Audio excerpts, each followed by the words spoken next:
kita tahu masing-masing kepentingan itu punya poinnya sendiri ya. China punya kepentingan sendiri, Amerika punya kepentingan sendiri.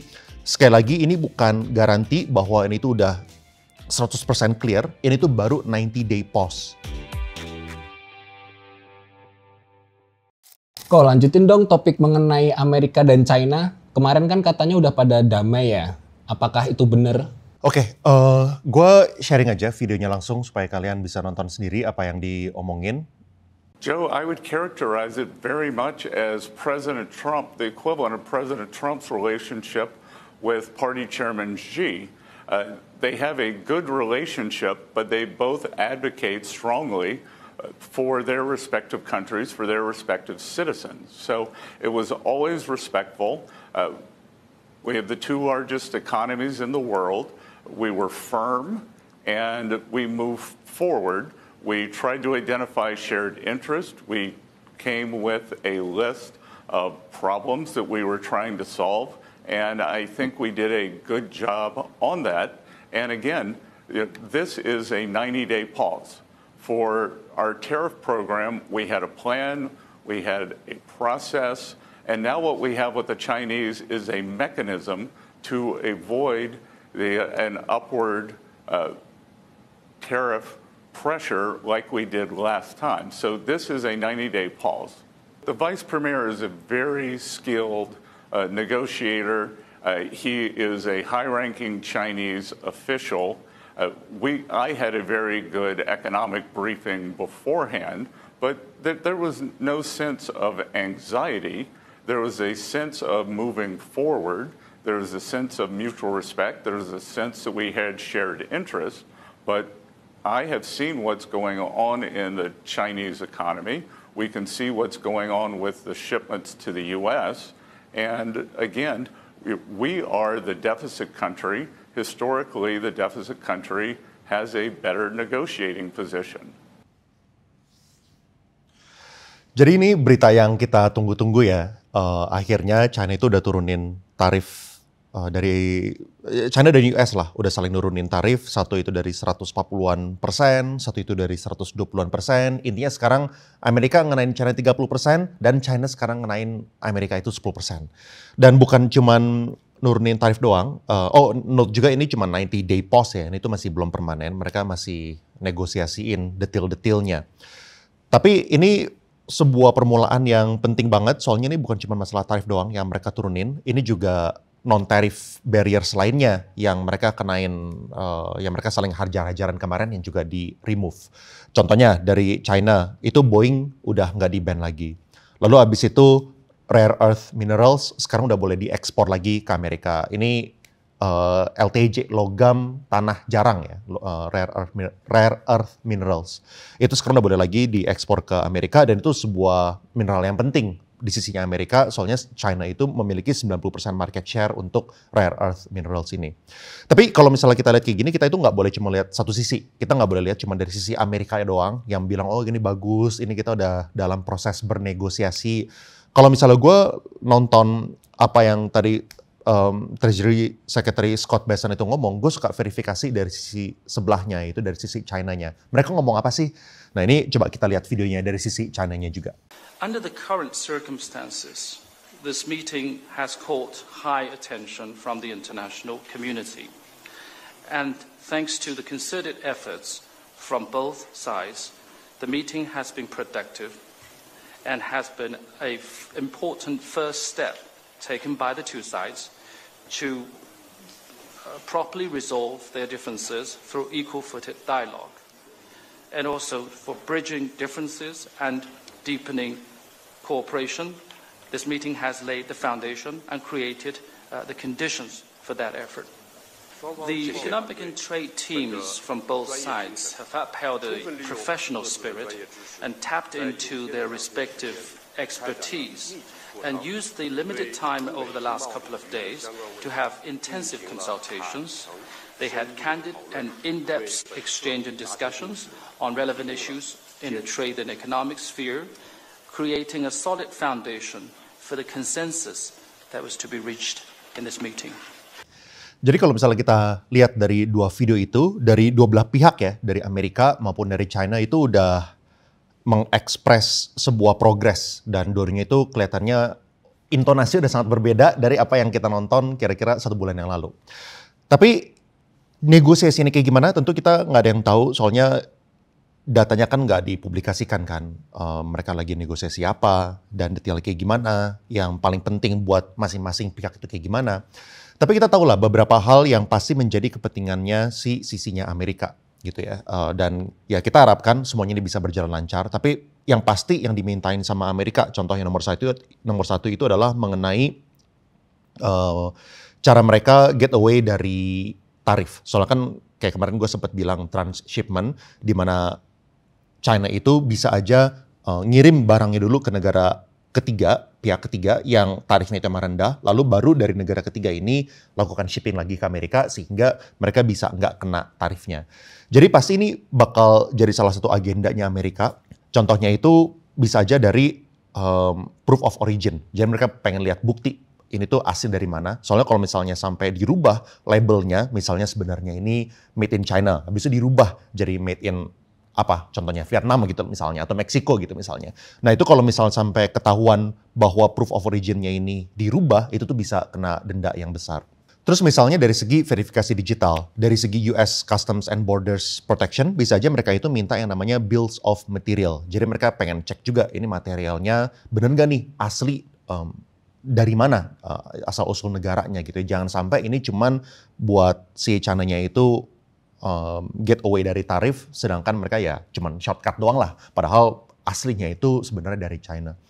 Ada beberapa lagi yang Amerika itu nggak suka, misalnya kemarin salah satu kungfu yang sering digunakan sama produsen-produsen dari China untuk mengekspor ke Amerika dengan 0% tarif, itu adalah untuk ekspornya itu dengan jumlah yang kecil-kecil. Soalnya kalau misalnya di bawah $800, itu mereka kena 0% tarif. Jadi mereka pecah-pecah. Ya itu kalau misalnya dari Temu biasanya itu ngirimnya misalnya $200, $500, $500, $300, $400, sehingga itu jadinya kena 0% gitu kan. Soalnya itu tetap di bawah $800. Ini pasti jadi salah satu hal yang dinegosiasikan juga, soalnya mereka pasti mau remove itu supaya itu bakal dikenain pajak mau di angka berapapun. Dan ada beberapa hal lain yang kita dari kemarin udah denger kan yang bikin Amerika keberatan, itu juga salah satu strateginya China, yaitu namanya dual circulation. Ini emang strateginya China yang mereka ngomong secara official, dan emang itu strategi China yang gue lihat sebenarnya kalau misalnya sebagai orang luar yang ngelihat programnya China, itu sebenarnya sedikit envious lah, ada sedikit keiriannya gitu. Soalnya ini pemerintahannya benar-benar mikirin kesejahteraannya rakyat China gitu kan. Apa itu dual circulation? Jadi dual circulation itu adalah mereka pengen mastiin dari segi domestik, barang-barang yang dikonsumsi secara domestik itu mereka bisa self-sustain. Itu tuh mereka dari production lokal sendiri. Misalnya dari segi energi, dari segi teknologi yang penting, itu buatan Cina sendiri. Jadi apa yang dijual ke pasar domestik itu mayoritas produk lokalnya juga. Tapi mereka bukan cuma untuk memenuhi produk yang dikonsumsi dalam negeri doang, tapi juga di luar negeri. Ya, jadi mau dari segi domestic consumption maupun untuk sisi internasionalnya. Jadi mereka mau terus memperkuat posisi mereka sebagai the factory of the world, sehingga yang mengkonsumsi barang-barang bahkan di luar negeri pun itu juga barang-barangnya China. Jadi itu yang Amerika nggak suka, mereka pengen mintanya itu adalah playing fair. Yang terakhir yang dari awal Scott Bessent dan juga sekutunya Donald Trump ini udah pada ngomong dari awal, itu juga mengenai national security. Jadi sisi manufacturing dan sisi industri itu Amerika udah kehilangan kan. Jumlahnya itu terus turun. Dan salah satu hal yang bikin mereka sadar betapa pentingnya dan betapa krusialnya sektor industri ini adalah waktu COVID. Jadi waktu COVID itu kan China itu adalah salah satu negara yang memproduksi masker terbesar gitu kan. Tapi waktu COVID apa yang terjadi? Walaupun Amerika dan negara-negara lain itu punya banyak orderan, tapi China itu nggak mau ngirim maskernya. Soalnya mereka memprioritaskan negaranya sendiri. Jadi secara otomatis Amerika itu di posisi yang lemah, soalnya yang memproduksi masker itu adalah pihaknya China, dan walaupun Amerika itu butuh, tapi China bilang, sebentar, domestik kita juga butuh gitu. Akhirnya mereka tidak mengirim maskernya ke Amerika. Terus juga kita lihat kan, dulu teman-teman mungkin ingat lah saat-saat itu Amerika itu lumayan gencar nekenin investigasi buat cari tahu ini COVID ini asal usulnya dari mana. Makanya kan ada yang bilang China virus lah, ada yang bilang Wuhan virus gitu kan. Soalnya mereka benar-benar pengen cari tahu ini asal usul COVID itu dari mana. Nah, tapi kalau misalnya yang terjadi adalah waktu si Amerika itu terus ngegrill dan pengen cari tahu dan pengen investigasi ini asal usul COVID itu dari mana, yang terjadi itu China malah nyetop ekspor bahan-bahan medical, termasuk obat-obatan gitu. Dan yang terjadi apa? Kita tahu tiba-tiba investigasinya itu dihentikan. Ya kan, jadi ini masalah national security yang dari Amerika itu tuh udah tahu dari kemarin dan mereka kepengen banget ini pasti dijadikan salah satu poin yang dinegosiasikan. Jadi kita lihat kayak gimana, kita tahu masing-masing kepentingan itu punya poinnya sendiri, ya. China punya kepentingan sendiri, Amerika punya kepentingan sendiri. Sekali lagi ini bukan garansi bahwa ini tuh udah 100% clear, ini tuh baru 90-day pause, ya, baru penghentian sementara. Tapi tentu ini adalah sebuah berita yang kita tunggu-tunggu, minimal starting from a good sign, itu jauh lebih baik dibandingkan nggak ada good sign sama sekali. Terus kalau lo sendiri apakah optimis kok kalau negosiasinya ini bakal berjalan dengan lancar?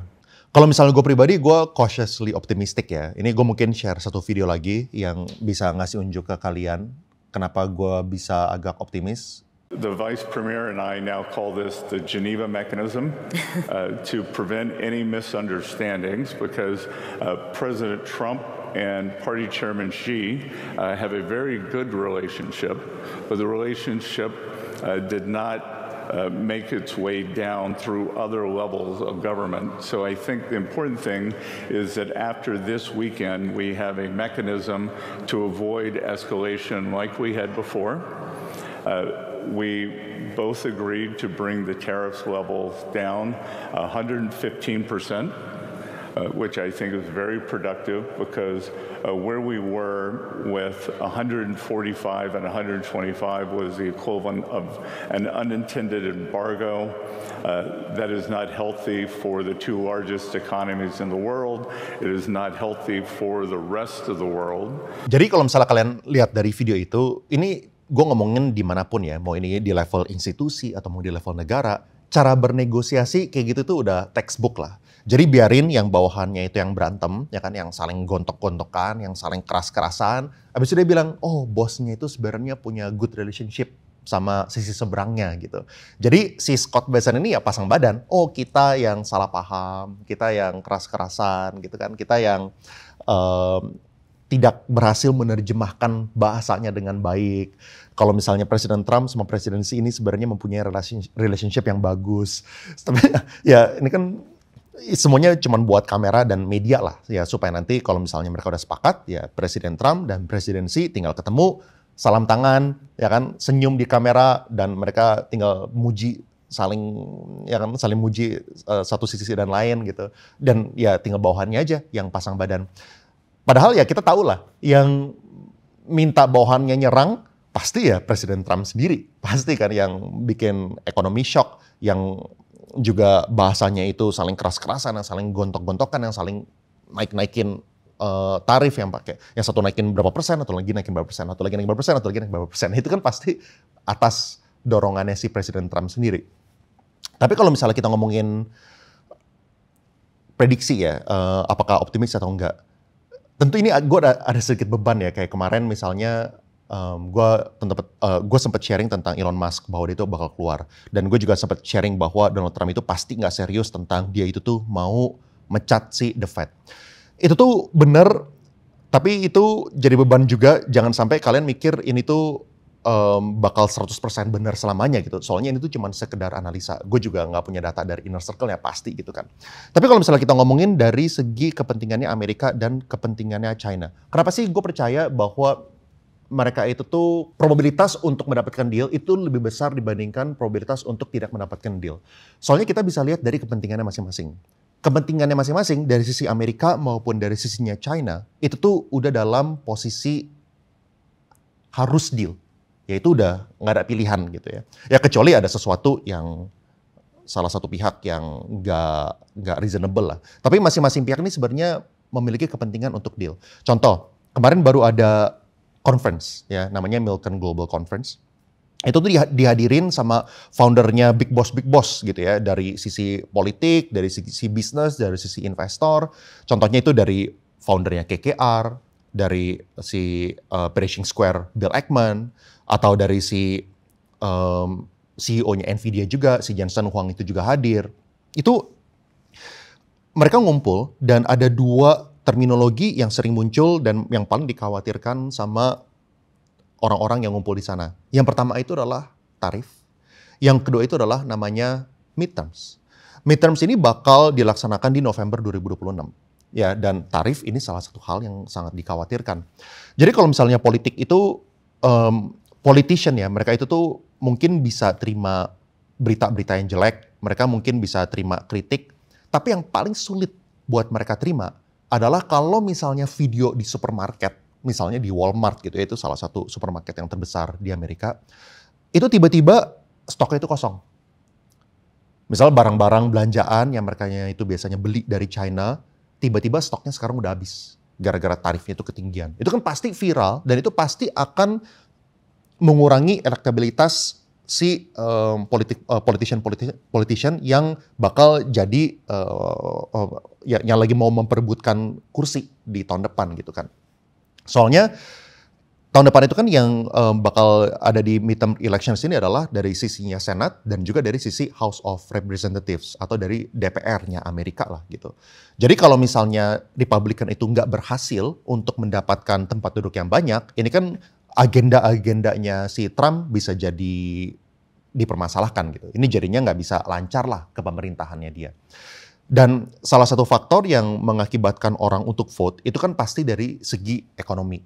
Ya kan? Gaji lu kayak gimana? Apakah barang-barang yang lu beli ini lu tetap bisa afford atau enggak? Inflasinya kayak gimana? Itu bakal jadi satu faktor yang besar. Lalu nomor 2 dari sisi kepentingan Amerika.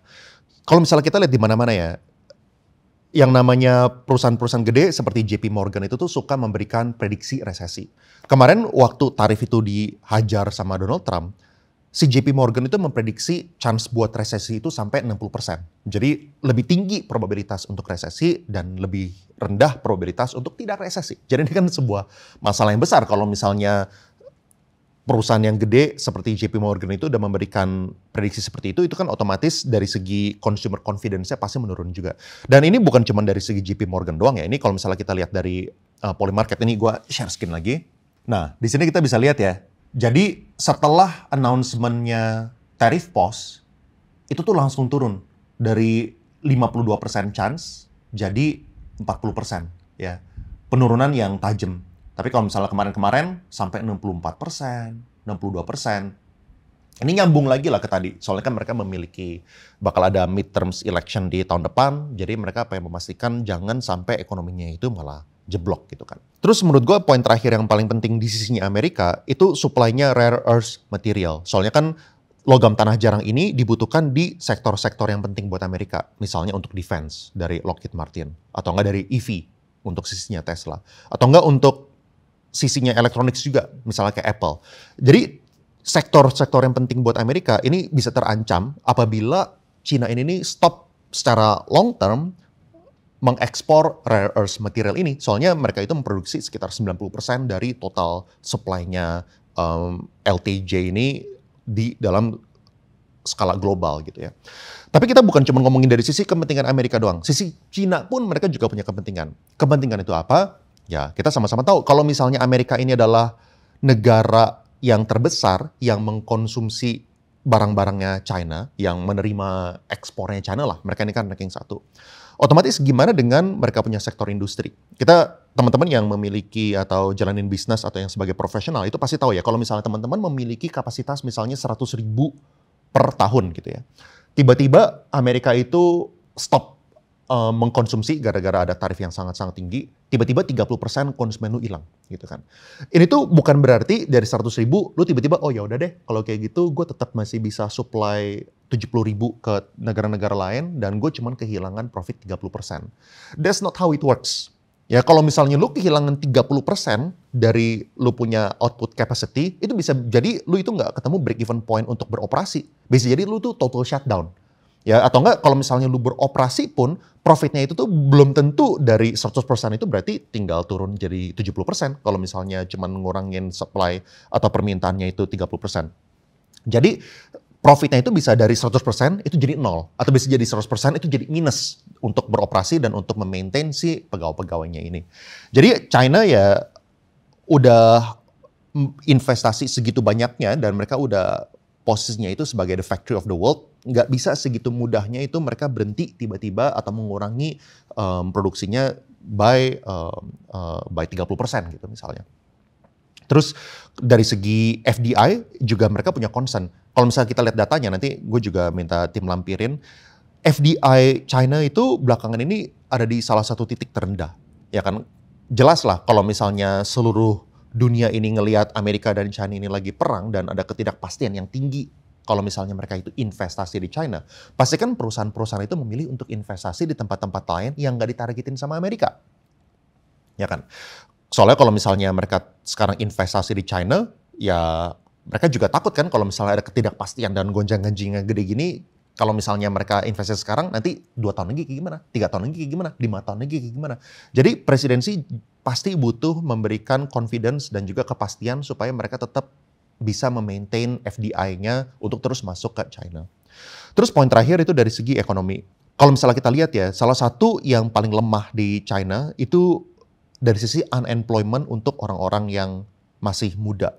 Jadi kalau unemployment-nya youth di China itu sampai angka kira-kira 20%.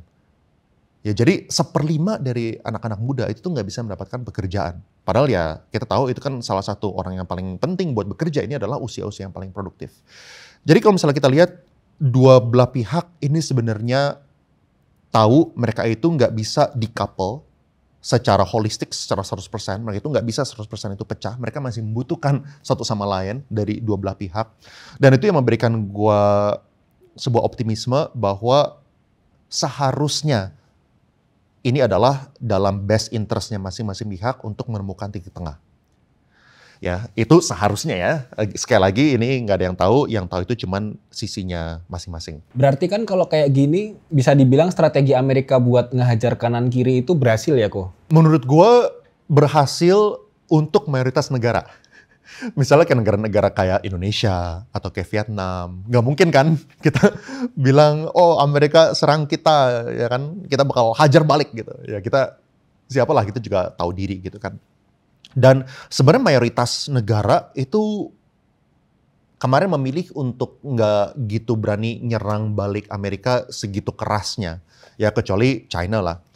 Tapi sebenarnya bahwa si China ini ternyata menimbulkan hasil, soalnya kan China kan kemarin salah satu pihak yang keras kan. Mereka juga nggak terima gitu, diinjak-injak kan.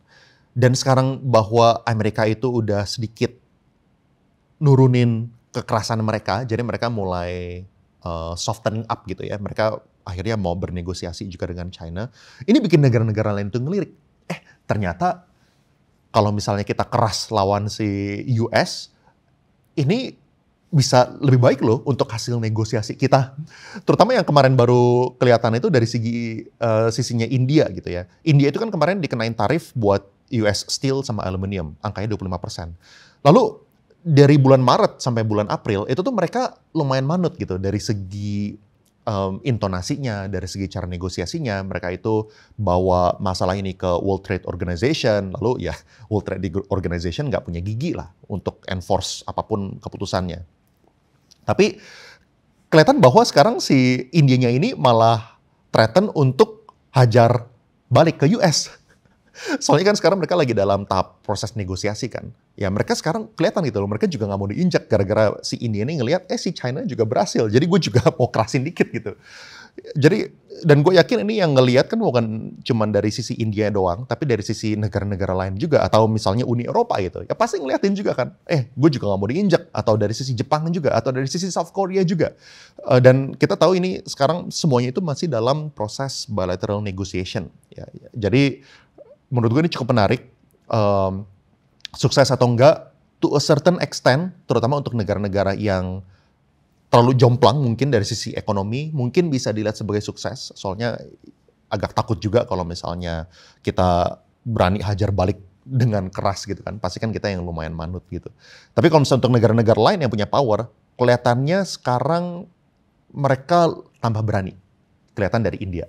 Berarti gimana nasib Indonesia di tengah-tengah perang ini kok? Bisa cuan nggak sih kita dari kondisi yang kayak gini? Nah, menurut gua saat ini tuh kesempatan yang luar biasa sebenarnya. Ini tuh kesempatannya untuk kita itu dilirik sama investor-investor asing. Kenapa? Soalnya apa yang terjadi sekarang, ini tuh bukan pertama kali. Ini tuh udah terjadi waktu termnya presiden pertama di tahun 2020. Ya kan ini tuh udah kejadian, trade war ini udah pernah kejadian, tentu skalanya yang jauh lebih kecil ya. Tapi udah kelihatan bahwa directionnya itu, perusahaan-perusahaan itu tuh udah ada sedikit ketakutan untuk investasi di China dan mereka tuh perlu diversifikasi pabriknya mereka keluar negeri, ya, di luar dari China lah intinya. Supaya jangan sampai kalau misalnya ada perang lagi yang dieskalasi antara Amerika dan China, di kemudian hari perusahaan-perusahaan ini bisa kena masalah. Ya kan? Sebenarnya posisi Indonesia itu lumayan strategis, soalnya kita itu nggak pro kiri kanan. Kita bukannya yang pro Amerika banget, kita bukan yang pro China banget, kita ini di tengah. Dan mantranya Presiden Prabowo kan adalah 1000 teman itu terlalu dikit, 1 musuh itu terlalu banyak. Jadinya sebenarnya kalau misalnya dari segi posisi kita ini lumayan strategis. Apalagi dari segi SDM kita itu relatif murah, sumber daya alam kita itu gede. Lalu dari segi pasar domestik kita itu juga gede. Jadi sebenarnya checklist kita itu banyak. Tapi PR kita banyak juga. PR kita terutama itu dari segi ease of doing business. Ease of doing business di Indonesia itu tuh sangat-sangat sulit. Yang kita ngomongin dari segi birokrasi, yang kita ngomongin dari segi perizinan, untuk apply perizinan itu lamanya bukan main, lalu ada banyak layer dan ada banyak oknum. Jadi bisa jadi bahkan ironisnya ya, untuk kita ngebangun sebuah pabrik itu bisa jadi jauh lebih cepat dibandingkan untuk kita apply perizinan. Ini kan agak-agak nggak make sense ya. Ya mungkin orang-orang asing yang mau investasi di Indonesia juga bingung gimana caranya mereka bisa menavigasi perizinan yang seruwet ini. Lalu juga dari segi premanisme atau oknum-oknum di lapangan gitu yang suka malak. Itu juga sebuah hal yang aneh dan mereka bingung gitu dari orang-orang dari luar negeri ya. Ini apa ini yang namanya premanisme? Mereka bingung. Mereka yang hitungan-hitungan mereka itu nggak pernah ada satu kategori namanya itu biaya premanisme, ya kan, untuk bagi-bagi jatah, bagi-bagi proyek, itu mereka nggak ngerti. Jadi menurut gue ini kesempatan emas banget ya kalau misalnya kita pengen tarik investasi. Soalnya perusahaan-perusahaan itu pasti perlu diversifikasi dan contohnya Vietnam itu bisa jadi belum tentu seseksi itu walaupun mereka itu emang benar produktif, orangnya itu disiplin dan mungkin labor itu murah dan mungkin dari segi perizinan dan ease of doing business itu relatif gampang juga. Tapi mereka kan dilihat sebagai negara yang lebih dekat ke China. Sedangkan Indonesia ini lumayan netral. Jadi gitu sih, ya tentu gue berharap banget ini Indonesia bisa menggunakan momen ini untuk mengambil opportunity. Pertanyaan terakhir kok, pertanyaan yang pasti ditunggu-tunggu sama banyak penonton kita nih. Apakah sekarang waktunya all in? Oke. Sayangnya gue nggak sempet bikin videonya ini setiap minggu ya, soalnya gue ada kesibukan lain. Tapi kalau misalnya gue pribadi, ini jangan ngikutin ya, ini masing-masing, ini cuma sharing perjalanan pribadi doang. Kalau misalnya gue pribadi, gue udah top up untuk sisinya Bitcoin dan untuk saham dari kemarin-kemarin. Walaupun gue nggak dapat di harga terbawah gitu ya. Kalau misalnya Bitcoin gue kemarin nambah di 90 berapa, 95, 94. Kalau misalnya lalu ya di bawahnya lagi gue dapat di 86. Tapi gue nggak dapat yang di angka 70-an. Soalnya saat itu ekspektasi gue, kalau misalnya kita lihat secara data historis, biasanya itu pergerakan S&P 500 dan juga Bitcoin itu searah. Tapi kemarin itu, jadi intinya gue expect Bitcoin itu untuk turun lebih dalam gitu ya. Serakah lah, maruk gitu ya. Tapi yang terjadi malah berbeda gitu kan. S&P 500-nya terus turun, Bitcoin-nya malah naik. Gara-gara si Donald Trump-nya itu posisinya terus nge-pressure si Jerome Powell. Orangnya The Fed lah, seakan-akan Amerika itu dari bank sentralnya udah nggak independen lagi, dan itu yang mengakibatkan Bitcoin akhirnya rally dan ngilangin pattern di mana biasanya itu terkorelasi sama S&P 500. Terus kalau misalnya saham Indonesia juga sama, gue juga udah masuk, soalnya gue percaya kalau misalnya saham itu turun, sebenarnya resiko kita itu tuh otomatis jadi menurun dan kita punya potential upside itu jadi tambah gede. Kalau misalnya regret ya pasti ada, ya selalu ada regret ya. Oh kenapa gue nggak lebih all in lagi? Tapi ya gue cuman top up secukupnya aja. Ya jadi gue cuma nambah 3 kali lah, 2 kali di Bitcoin dan 1 kali itu di saham Indonesia. Tapi gue punya metode investasi itu kan gue investasinya untuk jangka panjang. Dan kalau misalnya teman-teman itu yang lebih ke short term atau teman-teman itu yang trading, kalau misalnya kayak gini, ya kita bisa aja ambil rally-nya yang ke atas. Tapi pastiin teman-teman kalau misalnya nggak gitu bisa terima downside-nya, pasang aja trailing stop. Sehingga kalian itu tuh pasang jaring bawah, kalau misalnya nanti tiba-tiba ada surprise yang baru, kalian itu tuh udah bisa diamankan. Ya jadi pelajarin lah itu apa itu artinya stop loss, pelajarin lah apa itu artinya limit order, pelajarin lah apa itu artinya trailing stop. Soalnya semua advance orders ini bisa membantu kalian supaya kalian tuh jangan sampai rugi.